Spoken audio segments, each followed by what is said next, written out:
You do not get trapped between 35 and 45 because you are reckless. That is the lie. The reckless man is easy to spot.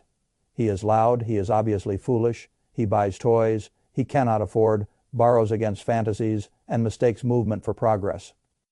Society has always known how to warn you about that man. The dangerous man is different. The dangerous man is responsible. He wakes up early, he goes to work, he pays the bills, he takes care of his family. He does what a serious man is supposed to do. He is not blowing up his life in some spectacular way. He is building what looks, from the outside, like a perfectly respectable adult life. And then one morning he stands in his kitchen, coffee brewing, phone in his hand, looking at numbers that should make him feel safe. And a quiet thought passes through him that he does not want to say out loud. I make good money. So why do I still feel cornered? I have seen that moment many times. Not because men are weak, because the traps that catch men in this decade do not look like traps. They look like progress. They look like responsibility. They look like finally becoming the kind of man you were told you were supposed to become. And that is exactly why they are so dangerous. A real trap is not the thing that looks ugly before you step in it. A real trap is the thing that flatters you while it is closing. That is what happens to a lot of men between 35 and 45. They do not build a life. They build a machine with a very high break, even point. Then they spend the next decade feeding it. I want to say this plainly. Income is not the problem for most of these men. The problem is architecture. The architecture of the life becomes too expensive to leave, too rigid to question, and too respectable to criticize. That is when money stops being a tool and becomes a leash. People think financial trouble announces itself with debt collectors and casino losses. Sometimes it does. More often, in this decade of life, it announces itself with a mortgage in a good school district, a dependable car with a large monthly payment, a career that looks impressive but cannot be stepped away from, a set of obligations that all sounded reasonable when you accepted them, and a private feeling that if one real shock hits the system, everything gets tight very fast. That is not a spending problem. That is a structure problem. When I was younger, I thought the richest man was the one with the highest income. Age cured me of that idea. The richest man is often the man with the lowest break, even point relative to the quality of his life. The man who needs less to remain free can do things the man with the bigger salary cannot do. He can walk away from bad work. He can wait. He can think. He can say no. He can absorb a shock. He can let compounding work because he is not interrupting it every time life squeezes him. That is wealth, not the appearance of success, the operational freedom to make decisions from strength instead of fear. Once you understand that, you begin to see the decade between 35 and 45 for what it really is. It is not merely a high-earning decade. It is a sorting decade. It is the decade when men either lower the cage around themselves or decorate it. Most decorate it. That is why so many men in this window have lives that look more successful every year and feel less free every year. Now let me show you the mechanisms, because if you do not name the machinery, you cannot change it. The first mechanism is what I call the success. This is the point where the upgrades start arriving before the foundation is actually finished. A man gets a raise. He crosses a psychological line, maybe 6 figures, maybe a better title, maybe a bonus that finally makes him feel he has arrived. And because the raise feels like proof, he upgrades the visible parts of life. Bigger house, better neighborhood, newer car, more eating out, more yeses, nicer vacations, better furniture, better everything. None of it looks insane in isolation. That is the trick. The success cage is built from completely normal decisions. The problem is not that the decisions are outrageous. The problem is that they raise the fixed cost of being you. That is the phrase I want you to remember, the fixed cost of being you. Once that number rises, your income is no longer creating freedom. It is maintaining architecture. When a house gets more expensive, you do not merely pay more once. You pay more every month. You pay more in taxes. You pay more in insurance. You pay more in utilities. You pay more in repairs. You pay more in upkeep. The house is not a purchase. It is a system of future invoices. The same is true of the car, the school choice, the neighborhood, the social expectations, the vacations, your peer group now treats as normal, the sports commitments, the subscriptions, the family habits. A man rarely wakes up one day and says, I want to become financially trapped. He says something much more innocent, we can afford it. That sentence has emptied more futures than people realize. Can afford it is one of the most dangerous phrases in adult life. because it asks the smallest possible question. It asks whether the current month can carry the payment. It does not ask the intelligent question, what will this do to my flexibility for the next 5 years? Men in this decade are especially vulnerable to that error because income rises just enough to hide the cost of weak decisions, but not enough to make those decisions painless. If the world changes, that is how the success cage gets built. Not with stupidity, with perfectly reasonable upgrades that arrive before real stability has been secured.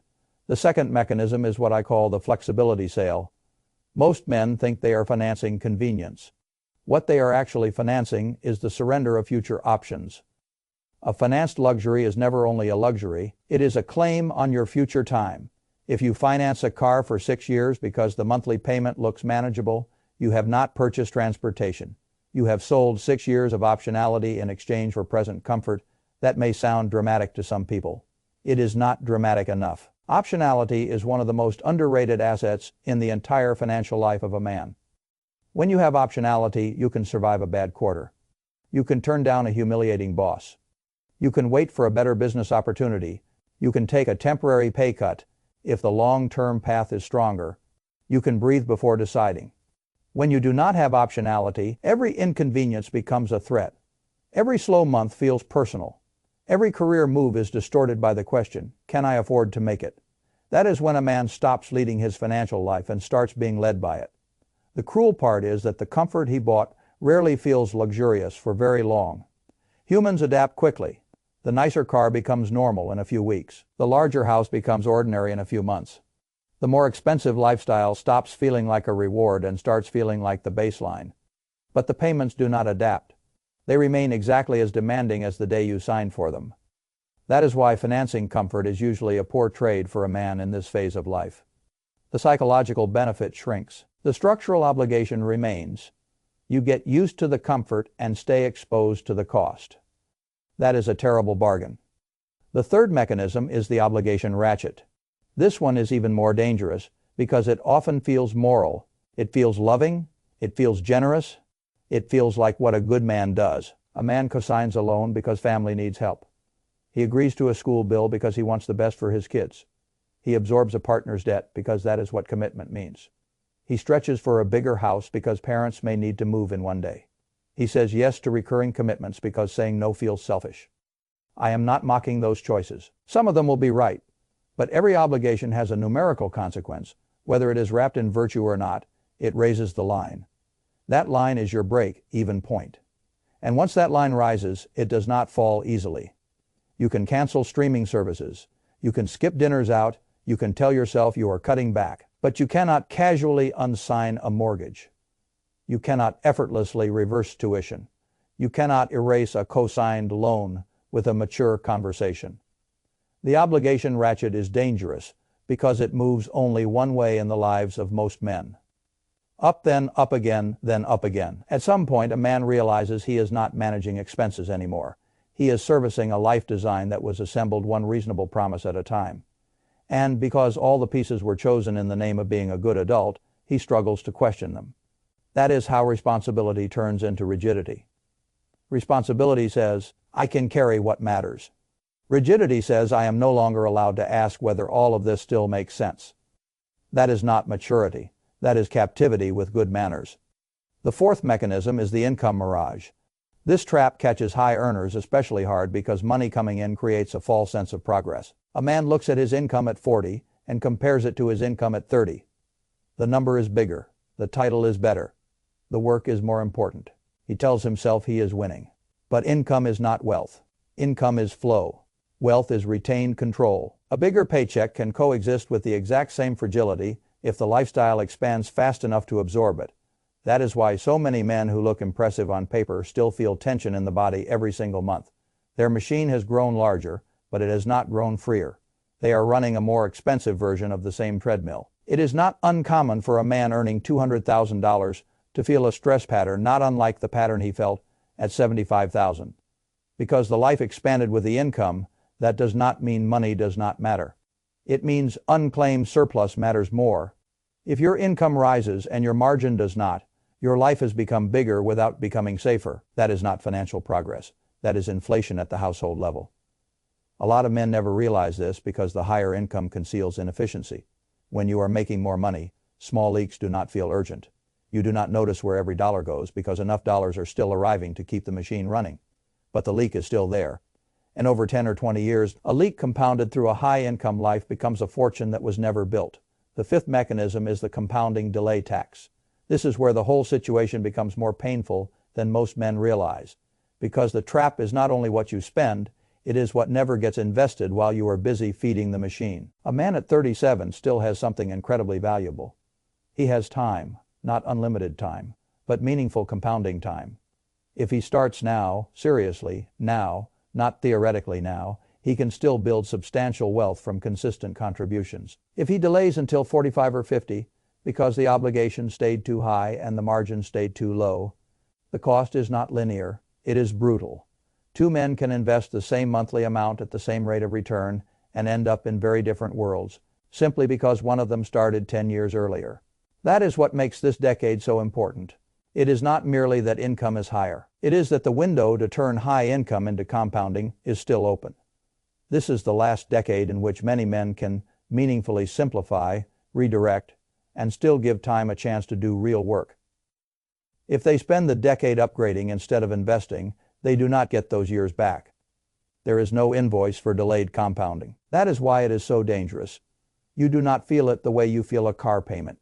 You do not receive a monthly statement that says, "This year, your delay cost you $50,000 in future optionality." But the cost is real.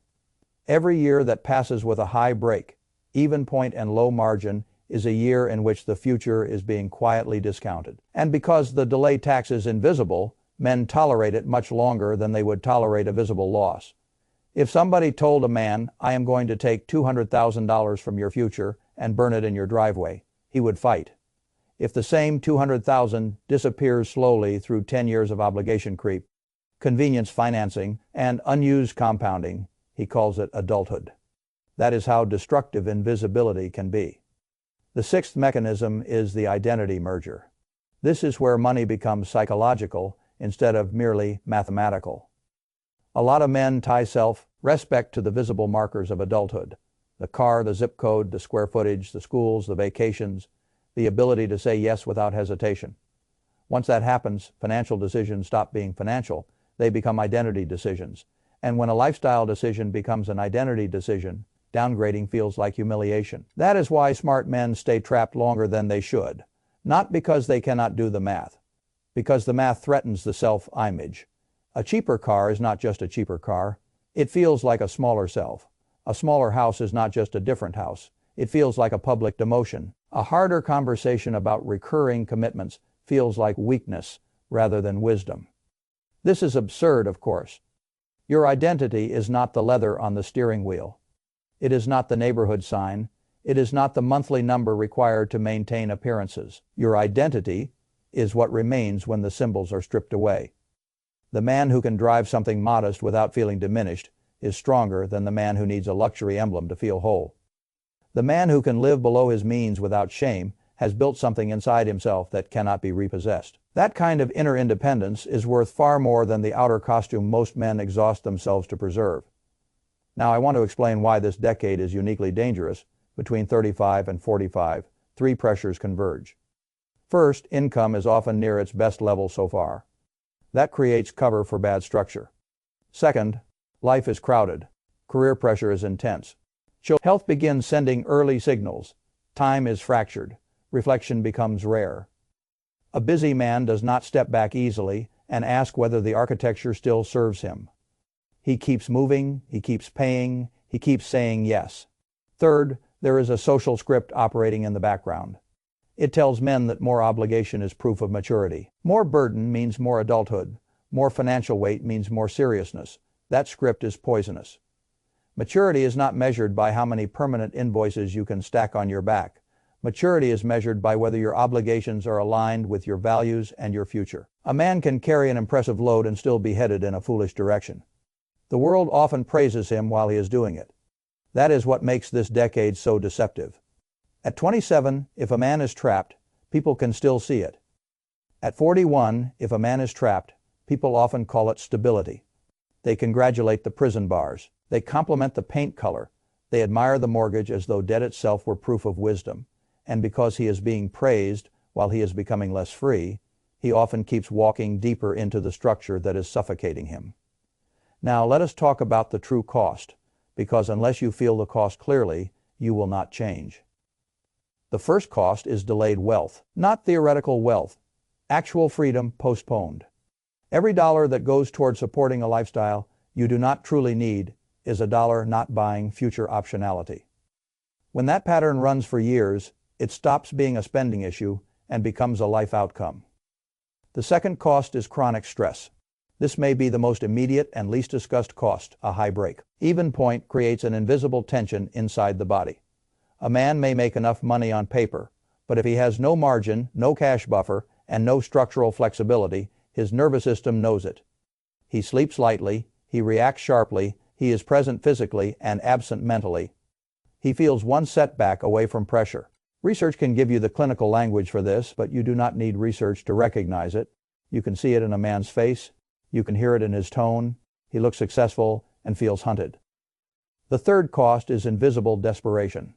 This is what happens when a man cannot risk, cannot pause, cannot negotiate, cannot leave, cannot reduce. He still looks like a provider. He knows the machine owns him.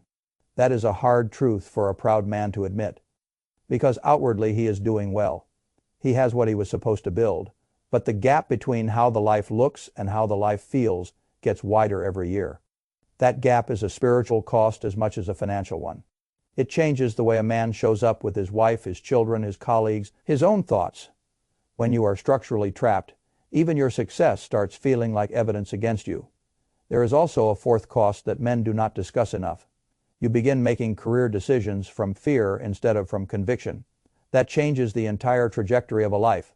A man who needs every dollar says yes to bad clients. He tolerates bosses he should outgrow. He stays in roles that deaden him because the machine at home is too expensive to challenge. He stops thinking like an owner and starts behaving like an employee of his own obligations that costs him income eventually. But it costs him something more important. First, it costs him self-respect. Because deep down he knows he is not choosing freely, he is complying. And the body knows the difference between chosen effort and compelled effort. One builds pride, the other builds resentment. A fifth cost is relational. If the financial architecture of the household is too rigid, every normal disagreement starts carrying a hidden voltage. A dinner out is no longer just dinner out. It becomes a referendum on margin. A school decision is no longer just a school decision. It becomes a referendum on identity. A work problem is no longer just a work problem. It becomes a threat to the whole structure. That is how money tension leaks into marriage, parenting, and friendship. Not because anyone is evil, because the machine is too tight to let people breathe. So what do? You do not burn your life down. That is childish. You do not sell everything, move into a van, and congratulate yourself on discovering simplicity. The answer is not theatrical sacrifice. The answer is recovered optionality. You begin by auditing obligations, not merely expenses. This is where most advice is too shallow. People tell you to cut subscriptions. Fine. But subscriptions are rarely the real issue. The real issue is the structural stack. The mortgage, the car payment, the tuition, the recurring support, the debt service, the monthly commitments you must meet. Regardless of how you feel, how the market behaves, or what happens at work. Make a list. Not a vague mental impression, a literal list. Everything that must be paid each month, no matter what. Add it up. That number is your real break. Even point, that number is the monthly cost of your current identity, your current obligations, your current architecture. Most men have never actually calculated it. They feel it without. That is like trying to escape a maze you refuse to map. Once you know the number, ask the only question that matters. Is this the life cost I want to protect for the next decade? If the answer is no, the next step is not shame, it is redesign. The second move is to separate identity from lifestyle. This is not a budgeting exercise. It is a psychological break. You must stop treating every visible downgrade as a personal diminishment. A smaller payment is not a smaller man. A more modest car is not a failed life. A lower fixed cost structure is not retreat. It is recovered strength. The strongest man in the room is often the one who does not need the room to approve of his spending. That kind of freedom has an aura to it. It is quiet, but it is unmistakable. Once you stop spending to maintain an image, You can finally start allocating capital toward the future, instead of toward self-soothing. This is one reason I have always admired certain kinds of understated people. They are not trying to win every room. They are trying to own their own minds. A man who no longer needs his lifestyle to explain himself becomes very hard to manipulate. He becomes hard for advertisers to control, hard for social comparison to provoke, hard for peer pressure to invoice. That is a form of wealth most people never calculate. The third move is what I call one decision optionality. Do not wait to solve everything at once.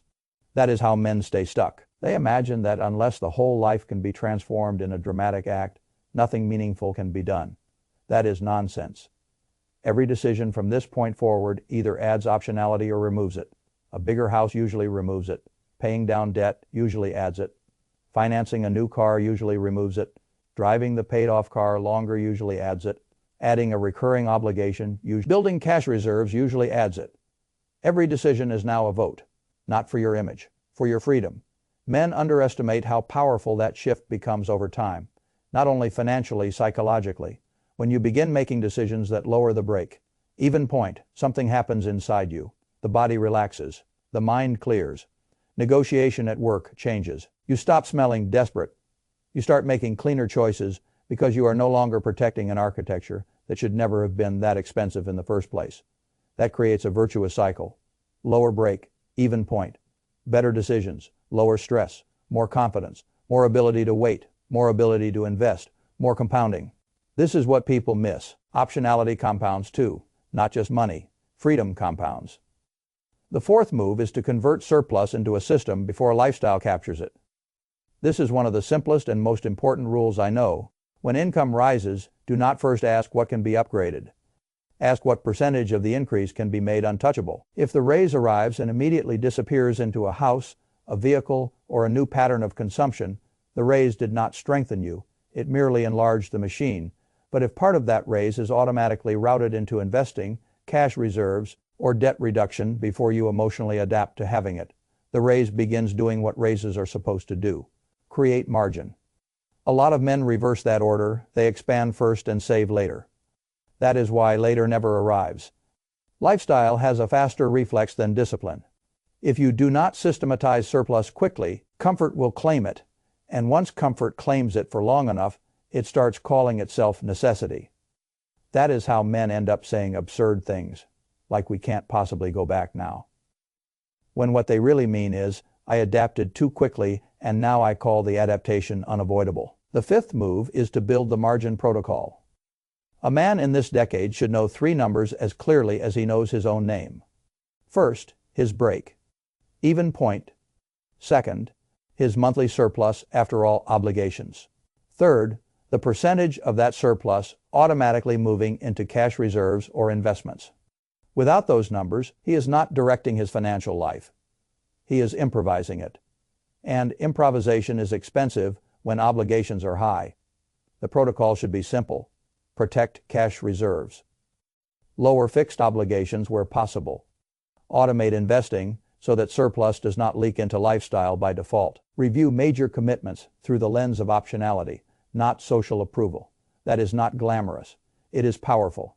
The sixth move is to make one visible reversal. Men need proof, not merely theory. Pick one obligation, one upgrade, one structural leak, and reverse it. Sell the car that is too expensive. Refinance out of a bad debt structure. If sensible, decline the next recurring commitment that adds weight without adding meaning.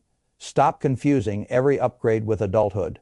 You do not need to overturn the whole life in one heroic weekend. You need one visible break with a pattern. Because once a man proves to himself that the pattern can be interrupted, the whole identity begins to shift. He stops being the man who maintains the machine at any cost. He becomes the man who is redesigning the machine. That is the turning point.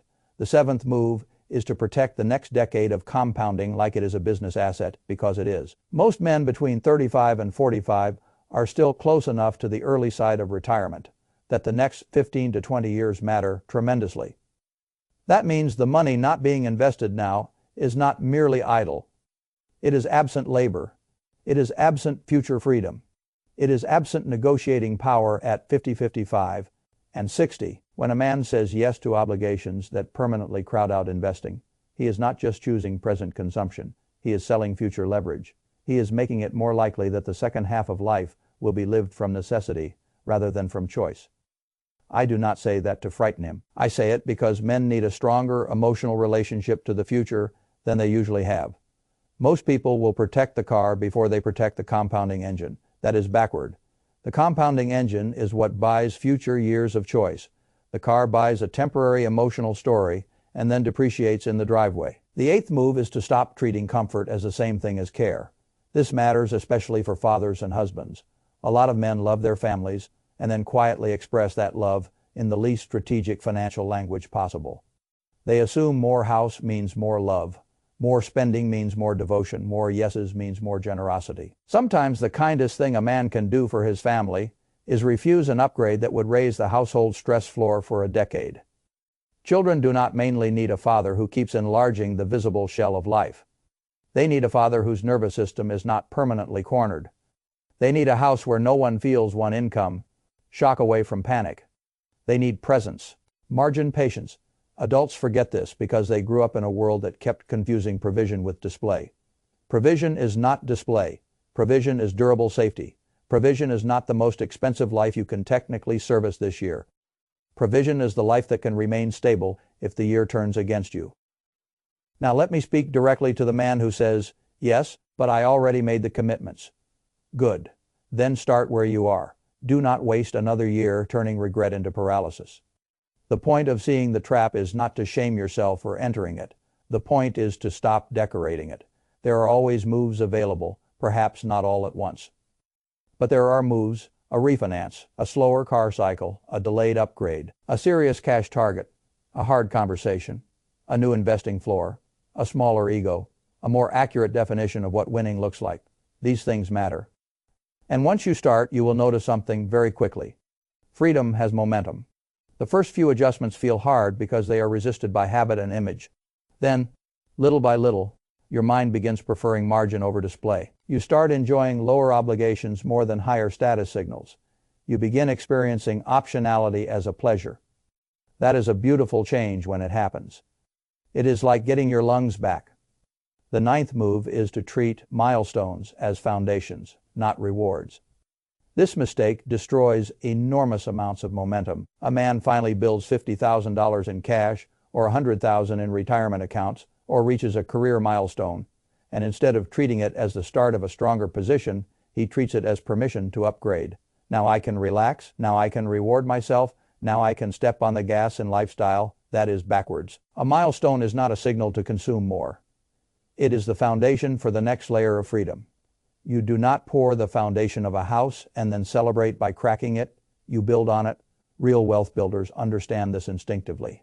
Every milestone is a base camp, not a finish line. The moment you treat a savings milestone as permission to inflate your life, you reset the entire process. You return yourself to fragility wearing nicer clothes. The 10th move is to measure success by the size of your choices, not by the size of your payments. This is where the whole philosophy comes together. A man with a smaller house, a paid-off car, cash reserves, steady investing, and the ability to turn down nonsense is usually wealthier in the deepest sense than a man with the larger title, the bigger payment stack, and no room to breathe. One man is carrying status, the other is carrying power. Status is borrowed from other people's perceptions. Power is the ability to decide. I know which one I would rather own. Now I want to close with the truth that matters most. The decade between 35 and 45 is not too late. It is still early enough to matter tremendously, but it is late enough that the decisions now become structural. That is why this decade feels so heavy. A man can still build real wealth from here. He can still lower the cage. He can still redirect compounding. He can still change the next 20 years of his life. But he must stop mistaking pressure for maturity. He must stop mistaking income for progress. He must stop mistaking upgrades for proof of arrival. Real wealth is not how expensive your life looks. Real wealth is how much of your future still belongs to you. That is the line. Everything else is decoration. So here is the final choice. You can continue doing what many men do, keep the image polished, keep the brake, even point high, keep telling yourself that the stress is just what adulthood feels like, keep feeding a machine that grows more impressive and less free, and then wake up at 50 and discover that the years of highest earning were also the years in which you accidentally sold away the most optionality. Or you can do the harder and more honest thing. Name the obligations, audit the structure. Lower what needs lowering, separate identity from lifestyle. Treat every future decision as a vote for freedom or captivity. Build cash, build investments, build margin, build a life that can breathe. Because the man who lowers his brake, even point, does not merely improve his finances. He changes his posture toward the world. He negotiates differently. He parents differently. He works differently. He sleeps differently. He invests differently. He begins acting like a man who owns his life instead of renting his identity from other people's expectations. That is the contract. Not with the market, not with society, with yourself. If you are between 35 and 45, the question is not whether you make enough. The question is whether your architecture is buying freedom or consuming it. That is the threshold. Cross it honestly, and the next 20 years can become the strongest financial years of your life. Ignore it, and success itself becomes the trap.